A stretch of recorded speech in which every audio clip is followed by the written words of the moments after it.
I heard the gunshot 3 blocks away. When I arrived, my wife was bleeding on our driveway holding our baby girl. Our HOA neighbor had shot her over lawn grass. The woman didn't know I was the county sheriff. She thought she could get away with it. She was wrong.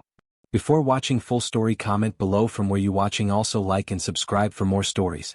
The fluorescent lights of the hospital corridor burned my eyes, but I couldn't look away from the emergency room doors.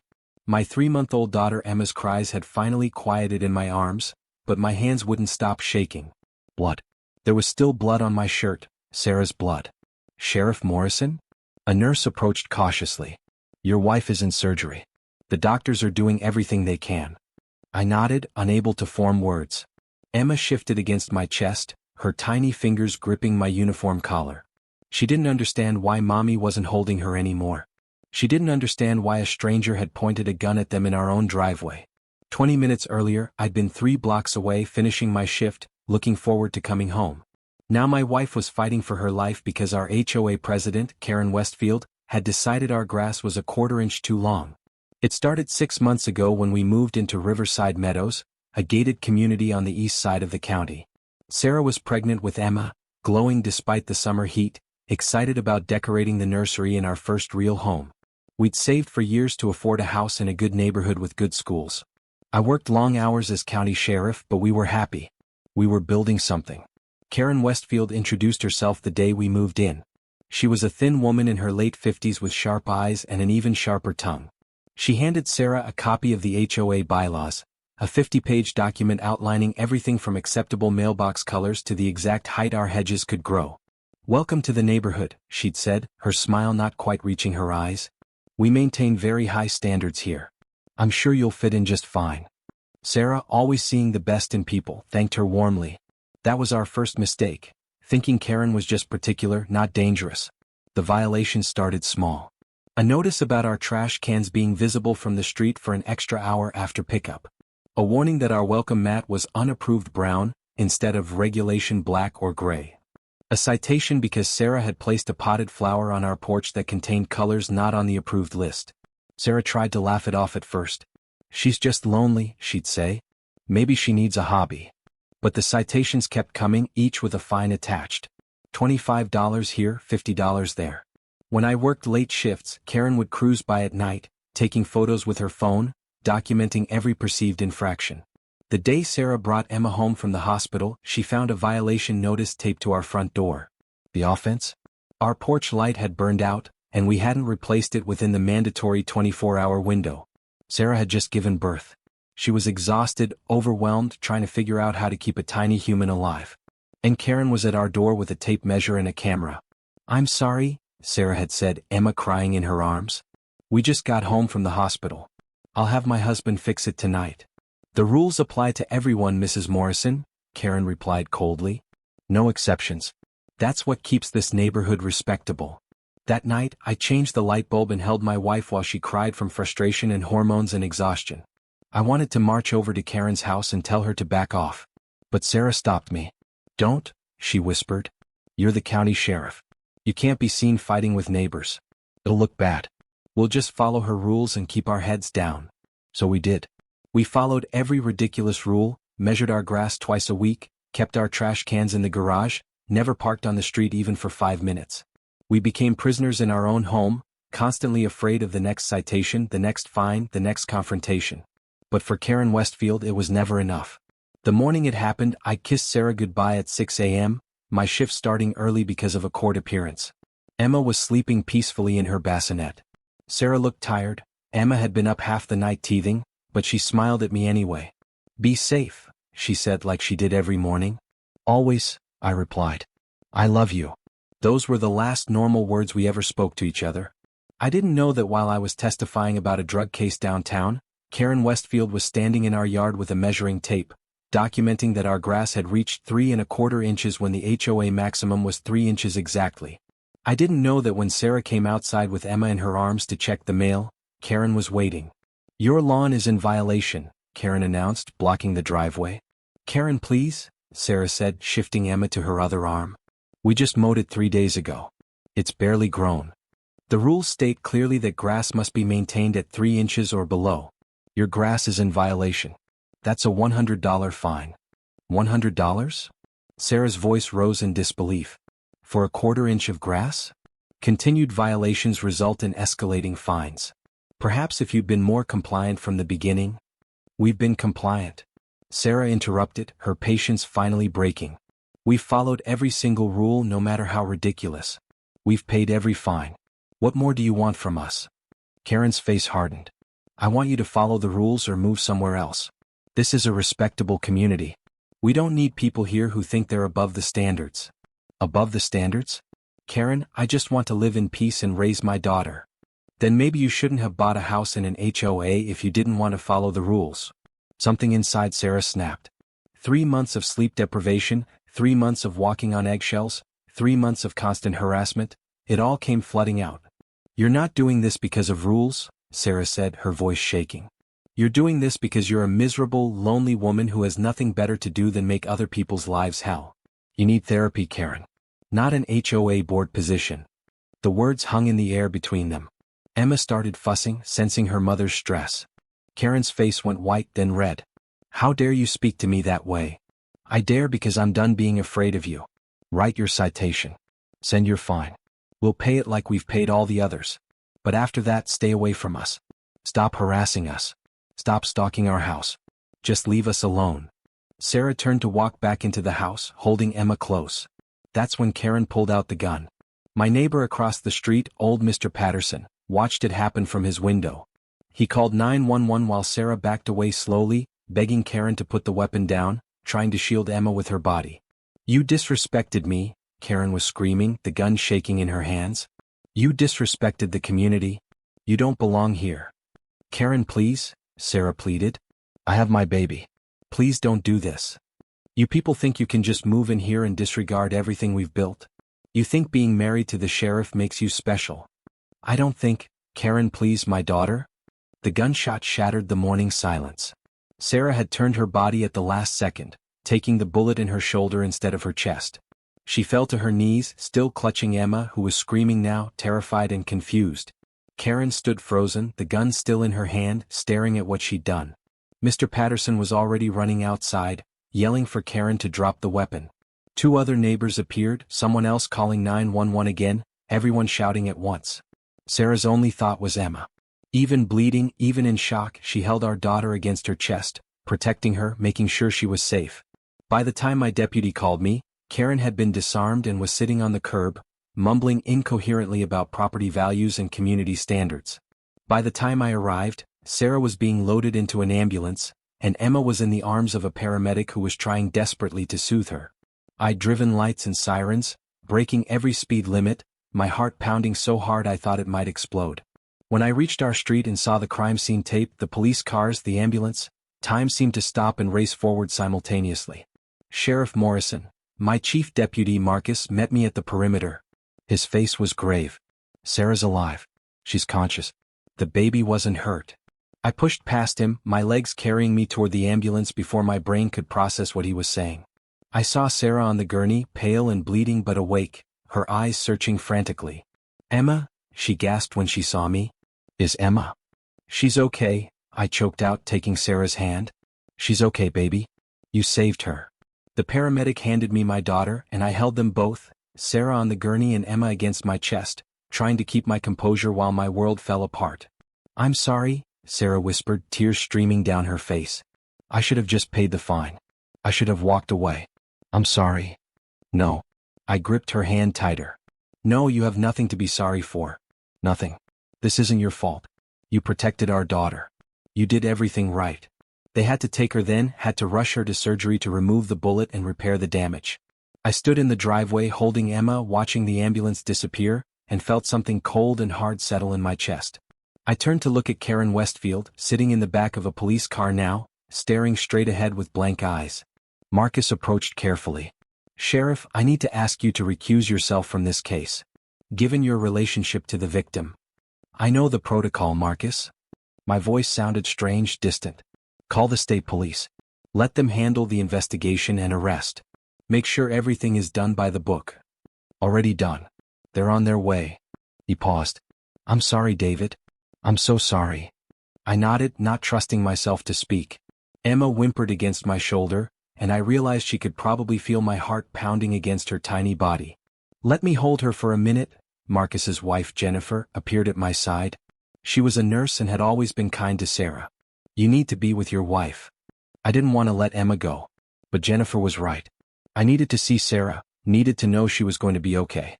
I handed over my daughter and walked toward the hospital, leaving my deputies to secure the scene, leaving the state police to process the evidence, leaving Karen Westfield to face what she'd done. The surgery took 4 hours.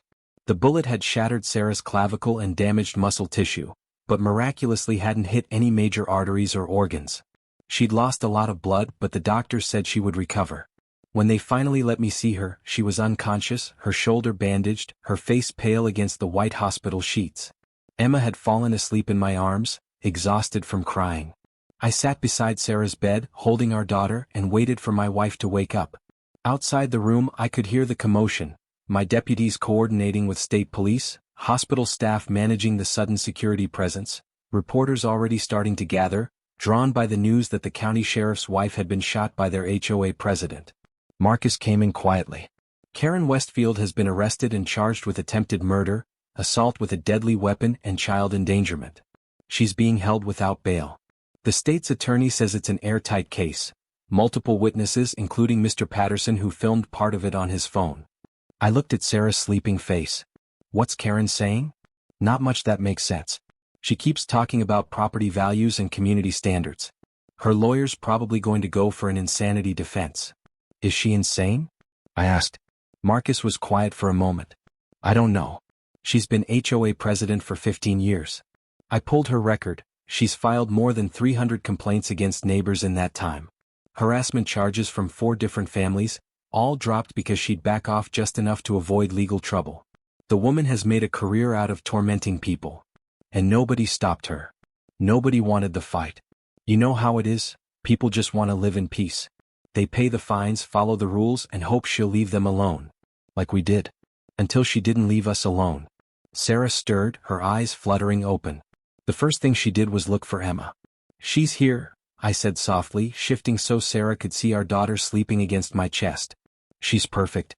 Not a scratch on her." Sarah's eyes filled with tears. "I thought she was going to shoot her. I thought," her voice broke. "But she didn't. You protected her. You were so brave." "I wasn't brave. I was terrified." Sarah tried to move, winced at the pain. "What's going to happen to Karen?" "She's been arrested. She'll be prosecuted. She'll never hurt anyone again." But I could see in Sarah's eyes that the damage was already done. Karen hadn't just shot her, she'd shattered our sense of safety, our belief that we could build a happy life in our home. Every time Sarah looked at our driveway now, she'd see Karen with a gun. Every time Emma got older and asked about the scar on her mother's shoulder, we'd have to explain that someone tried to kill her when she was just 3 months old. The next weeks were a blur. Sarah came home from the hospital but struggled with the simplest tasks. Her shoulder was healing but the physical therapy was painful and slow. She couldn't lift Emma, couldn't hold her for more than a few minutes. I took leave from work to care for them both, learning to change diapers and warm bottles while answering endless questions from investigators and prosecutors. The media coverage was intense. Sheriff's wife shot by HOA Karen made national headlines. Suddenly, everyone had an opinion about HOAs, about community rules, about vigilante justice. Our quiet life became public property. Sarah stopped going outside. She'd sit by the window holding Emma, staring at the driveway where it happened. At night, she'd wake up gasping, reliving the moment Karen pulled the gun. "I should have seen it coming," she'd say. "All those violations, all that harassment, I should have known she was unstable." "You couldn't have known," I'd tell her. "Nobody could have predicted this. But the guilt ate at both of us. I should have protected my family. I should have confronted Karen months ago, job be damned. I should have moved us out of that neighborhood the moment the harassment started." Emma was too young to remember, but she sensed the change. She became fussy, difficult to soothe. She'd cry whenever Sarah tensed up, whenever a car door slammed outside, whenever voices were raised even slightly. 3 weeks after the shooting, I got a call from Marcus. "The other families, the ones Karen harassed before you, they're coming forward. 4 different households are filing civil suits against the HOA for failing to control her. 2 are pressing criminal harassment charges that they'd previously dropped. The HOA board is in complete chaos." I thought about all those families who'd suffered in silence, who'd paid their fines and followed the rules and hoped it would be enough. Karen had terrorized an entire community, and everyone had been too afraid or too tired to fight back. Until she'd gone too far. The preliminary hearing was scheduled for 6 weeks after the shooting. Sarah's doctor cleared her to testify, though her shoulder was still in a sling and she tired easily. I wasn't allowed in the courtroom during her testimony, conflict of interest, they said, even though I'd recused myself from the investigation. I waited in the hallway, Emma asleep in her stroller, while my wife sat 20 feet away and described the worst moment of her life to a room full of strangers. Marcus texted me updates. Sarah's doing great. Very composed. Karen's lawyer tried to claim self-defense. Judge shut it down. Video evidence is damning. Karen doesn't have a case. When Sarah finally emerged, she looked exhausted but relieved. It's over, she whispered. The judge ordered her held for trial. No bail. I held her carefully, mindful of her injury, feeling her shake with released tension. Karen's trial date was set for 3 months later. Attempted murder, assault with a deadly weapon, child endangerment. The prosecutor told us she was facing 25 years to life. She'll die in prison, Sarah said when we heard the potential sentence. Does that bother you? I asked. She looked at Emma playing with her toes in the stroller, oblivious and innocent. No, Sarah said quietly. It doesn't. In the weeks leading up to the trial, something unexpected happened. The community turned against the HOA. Families who'd been silent for years started speaking up. Articles appeared in local papers detailing Karen's harassment campaign. The HOA board, which had enabled her for more than a decade, came under investigation for violations of fair housing laws and harassment statutes. One by one, board members resigned. The HOA dissolved entirely, its bylaws nullified, its fines canceled. Suddenly, families could paint their doors whatever color they wanted, could plant flowers in unapproved colors, could park on the street, could live without measuring their grass twice a week. Our neighborhood transformed. People started talking to each other again, having barbecues, letting their kids play in the yards. The fear that had hung over Riverside Meadows for 15 years lifted like morning fog. But for Sarah, it wasn't enough. She couldn't shake the trauma of that morning. I don't want to live here anymore, she told me one night, Emma finally asleep after hours of fussing. Every time I walk outside, I see her standing there with that gun. I can't do it, David. I can't raise our daughter in a place where someone tried to kill us. I understood. I felt it too, the way our home had stopped feeling safe, the way every car driving past made me tense, ready to protect my family from threats that were no longer there. Okay, I said. We'll move. Wherever you want to go, we'll go. Sarah started crying, relief and grief mixing together. I love this house. I loved our plans here. I hate that she took that from us. I know. I held her while she grieved for the life we'd imagined. The future that had been stolen by a woman who cared more about grass length than human life. The trial began on a cold November morning. Sarah and I sat in the gallery, Emma with Jennifer since children weren't allowed in the courtroom. I held Sarah's hand as the prosecutor laid out the state's case, witness after witness describing Karen's escalating behavior, her obsession with rules and control, her complete disregard for human decency. Mr. Patterson testified about what he'd seen from his window. She pulled the gun like she'd been waiting for an excuse, he said, his voice shaking with anger. Mrs. Morrison was just holding her baby, trying to go back inside, and Karen shot her. Just shot her like it was nothing. The defense attorney tried to paint Karen as someone who'd snapped under pressure, someone who was protecting her community from people who wouldn't follow the rules. But the jury wasn't buying it. You could see it in their faces. They were parents, homeowners, people who understood the difference between caring about your neighborhood and terrorizing your neighbors. When Sarah testified, the courtroom was silent. She spoke clearly about the months of harassment, the constant violations, the way Karen had made our lives miserable over grass length and porch lights and flower colors. I tried to be understanding, Sarah said, her voice steady despite the tears streaming down her face. I tried to see things from her perspective. But then I realized, there was no perspective that justified what she was doing.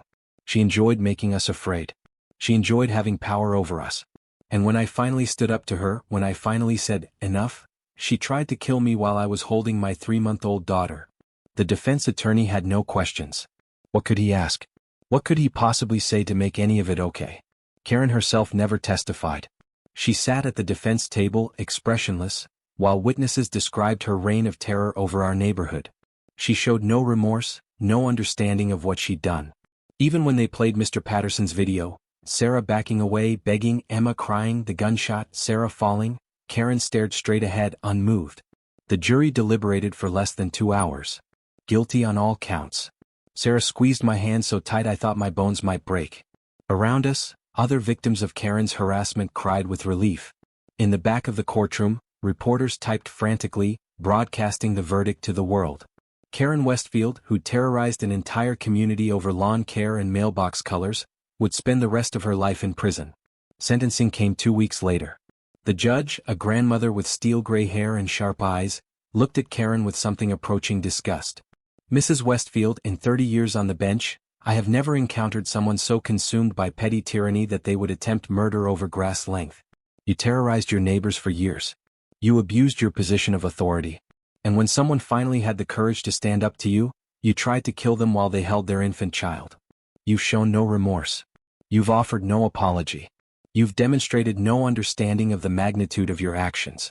Therefore, I sentence you to 25 years in state prison, followed by supervised probation for life. You will serve every day of that sentence. Parole is denied. Karen was 72 years old. 25 years meant she'd die in prison. As they led her away in handcuffs, she looked at Sarah one last time. For a moment, I thought I saw something flicker in her eyes, recognition maybe of what she'd destroyed. But then she turned away and she was gone. We moved 3 months later to a small house on 2 acres outside the county limits. No HOA. No neighbors close enough to complain about grass length. Just us and Emma and the quiet life we'd always wanted. Sarah's shoulder healed, though she'd always have limited mobility and chronic pain. Emma grew into a happy, curious toddler who loved chasing butterflies in our yard and didn't remember the day her mother saved her life. I returned to work, though I'd learned something from what happened. Power, even small power like running an HOA, can corrupt people completely. Karen Westfield had turned a position meant to maintain community standards into a weapon to hurt anyone who didn't bow to her authority. Sometimes Sarah still had nightmares. Sometimes she'd wake up crying, reaching for Emma to make sure she was safe. On those nights, I'd hold them both and remind her that Karen was in prison, that we were safe now, that the trauma would fade with time. But I knew some scars never fully healed. Every time Sarah saw her reflection and noticed the way her shoulder didn't quite sit right anymore, she'd remember. Every time Emma was old enough to ask about the scar, we'd have to explain. Every time we heard about another HOA harassment case in the news, and there were many after our story went viral, we'd remember what we'd lost. Our home. Our sense of safety. The innocent belief that if you just follow the rules and keep your head down, you'll be left alone. Karen Westfield had taught us that monsters don't always look like monsters. Sometimes they look like concerned community members with tape measures and cameras and an overwhelming need for control. And sometimes they have guns. 5 years later, I got a call from the prison. Karen Westfield had died of a heart attack at 77, 5 years into her sentence. I didn't tell Sarah right away. I waited until Emma was asleep, until we were sitting on our porch watching the sunset over our unmeasured, unapproved, perfectly imperfect lawn. Karen's dead, I said quietly. Sarah was silent for a long moment. Then she said, "Good." It wasn't forgiveness. It wasn't closure. It was just acknowledgement that the person who tried to destroy our family couldn't hurt anyone anymore. We sat together as the sun disappeared and the stars came out, and for the first time in 5 years, Sarah seemed truly at peace. Emma called from inside, a bad dream needing her mother. Sarah went to her without hesitation, her shoulder stiff but her heart full, and I heard her singing the lullaby she'd been singing the morning Karen pulled the gun. We survived. We healed. We built a new life from the ashes of the old one. And every day, I thanked God that my wife had been brave enough, strong enough, to turn her body and take that bullet in her shoulder instead of her chest. That split-second decision had saved her life and let Emma keep her mother. Karen Westfield had wanted to teach us a lesson about respect and rules and community standards. Instead, she taught us that the only standard that matters is protecting the people you love, no matter what monsters come knocking at your door. Even if those monsters come armed with tape measures, cameras and guns.